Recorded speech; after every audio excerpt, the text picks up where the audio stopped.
दोस्तों, इटावा में जो कथावाचक यादव जी थे, अब उसके बाद मामला बहुत गर्मा गया। दोनों समाज के लोग रोडों पर आए, काफी उसमें लड़ाई झगड़े हुए। अब चल रही है बात, कहीं धीरेन्द्र शास्त्री चलती है कथावाचक के एक आखिरी। दोस्तों, आप नए आए हो तो हमारे वीडियो को लाइक करें और चैनल को सब्सक्राइब अवश्य करें। यादव जी हैं पूर्व मुख्यमंत्री, वो बयान देते हैं कि वो 50 लाख रुपए लेते हैं। फिर वो धीरेन्द्र शास्त्री आते हैं कि हाँ, जब नाचने गाने वाले करोड़ रुपए ले सकते तो मैं भी ले रहा हूँ, तो उसमें क्या हो गया।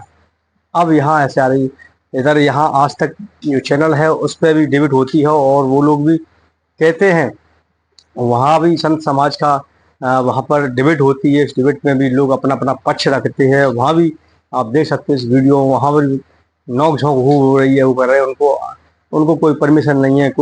वो एक संत हैं जो बड़े, वो भी कह रहे हैं कि ब्राह्मण समाज के अलावा किसी को अनुमति नहीं है कथा करने की।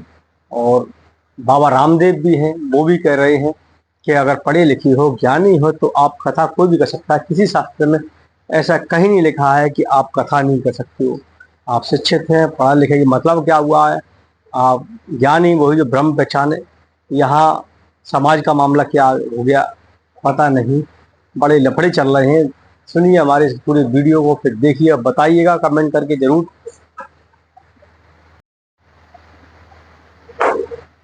इटावा में फिर उसके बाद कुछ महिलाएं भी सोशल मीडिया पे आती हैं और अपने समाज के प्रति गहर दुख जताती हैं, लेकिन दुख के चक्कर में वो असभ्यता का भी प्रयोग कर जाती हैं, गालियां देती हैं खुल्लम खुल्ला। कोई भी समाज की हो, और गालियां किसी को कोई बर्दाश्त नहीं है। खासकर कानून के दायरे में रहकर बात करते हैं तो ठीक है, कानून से बाहर जाते हैं तो कहीं ना कहीं लपेटे में आ जाते हैं और आपका समाज में भी बहिष्कार होने लगता है। हो सकता है आप खास समाज की हो और आप गाली गलौज कर रहे हैं, तो जिससे और दूसरे समाजी होते हैं वो लोग आहत होते हैं। तब वो फिर आपको सोशल मीडिया पे ही आपको ट्रोल करना चालू कर देते हैं। फिर आपको बड़ा अपमानजनक लगता है। तो बड़ा सोच समझ के भी सोशल मीडिया पे ऐसे बयानबाजी जरूर करें, ना करें, ऐसे बयानबाजी ना करें जिससे आपको कोई आहत हो। कहीं आपके प्रति कोई कंप्लेंट थाने में ना कर दे, कहीं पुलिस आपके पीछे ना पड़ जाए। ऐसे बहुत से लोग हैं जिनके सोशल मीडिया पर जिन्होंने गलत भड़काने वाले कमेंट या वीडियो डाले, उन पर भी शिकंजा कसा जा रहा है। उसमें भी करीब 19-20 लोग पकड़े गए हैं।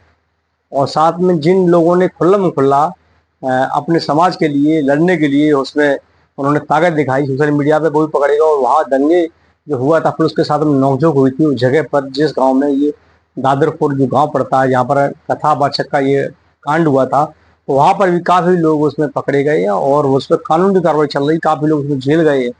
तो भैया, भाईचारा बनाए रखें, हम लोगों को समाज में रहना, दूसरे दूसरे से मिल के रहना है। कोई मामला है वो कानूनी दायरे में जा चुका है। कानून, पुलिस अपना काम कर रही है। और अगर कोई बात कहनी है सोशल मीडिया पे, न्यूज के माध्यम, किसी माध्यम से, वो ऐसे कहिए कि बात भी कह जाए और आपके ऊपर दामन पर दाग ना लगे। तो यहाँ कहने का मतलब यही है। तो इस समय संतों का इस समय डिबेट लगा था सोशल मीडिया पर या न्यूज चैनलों पर उनका चल रहा है, और वो अपने अपने वहाँ पर जो उनके शब्द हैं, जो उनके पास अपना ज्ञान है, वो रख रहे हैं। वो शास्त्रों का अनुकूल होने के नाता वास्ता दे रहे हैं कि यहाँ ब्राह्मणों को ओनली कथा करने का ओनली अधिकार है। और वहीं दूसरे समाज के जो है, यादव समाज के लोग हैं, वो कह रहे हैं कि हर किसी को भी कथा करने का अधिकार है। अब ये आप खुद बताइए, कमेंट करके जरूर बताना कि कथा कौन कर सकता है और कौन नहीं कर सकता है। शिक्षित होकर, पढ़े लिखे होकर आप इन पुस्तकों का अध्ययन कर सकते, नहीं कर सकते। इन पुस्तकों में क्या लिखा है, इन पुस्तकों को पढ़कर आप भगवान की पहचान कर सकते, नहीं कर सकते। पहले पढ़े लिखे नहीं थे तो शायद नहीं समझ पाते, जैसा लोग कहते थे वैसे ही मान लेते थे। आज शिक्षित हैं तो हम अपने सदग्रंथों को पढ़ सकते हैं, अपनी पुस्तकों को पढ़ सकते हैं और लोगों को पढ़ा सकते हैं, समझा सकते हैं। तो ये होता शिक्षित और पढ़ाई होने का मतलब। अब आपके नज़र में क्या शिक्षित होना है और क्या कथा करना क्या है, क्या नहीं है, जरूर कमेंट करके बताइएगा। और जरूर आपसे मिलेंगे। और जिन लोगों ने क्या क्या कहा है उनके, हम देखो आपको सभी लोगों के कमेंट आपको पढ़ा रहे हैं और उनके वीडियोज भी आपको दिखा रहे हैं। शायद में उनके वीडियो चलेंगे, आप देखिए। फिर इनके ऊपर पुलिसिया कार्रवाई होती है तो बड़े कोई समाज का दिक्कत हो जाती है। यहाँ जिसने भी गलत बोला चाहे ब्राह्मण समाज का हो, जिसने गलत बोला तो उनको भी पुलिस ने उनके ऊपर कार्रवाई की है। यादव समाज हो, यादव समाज ने अगर उन्होंने गलत बोला तो उनके ऊपर कार्रवाई हुई। मतलब उन्होंने तो, पुलिस का कहना है कि अगर आप कोई भी काम कर रहे हैं तो पुलिस के दायरे में, कानून के दायरे में रह के कीजिए। इससे अलग करते हो, यानी कि आप समाज में विघटन करने का, लड़ाई झगड़े का, या इस तरीके से आप कमेंट या ऐसे बयान सोशल मीडिया पे या न्यूज में देते, तो वहां पर पुलिस अपनी कार्रवाई करती। तो वह यहाँ उनकी वीडियो देखो आप, ये देखो क्या कह रहे हैं, और फिर पुलिस ने उनको पकड़ा, फिर इनको चील कराई, फिर इनके कमेंट पे लोग उनको ट्रोल कर रहे हैं।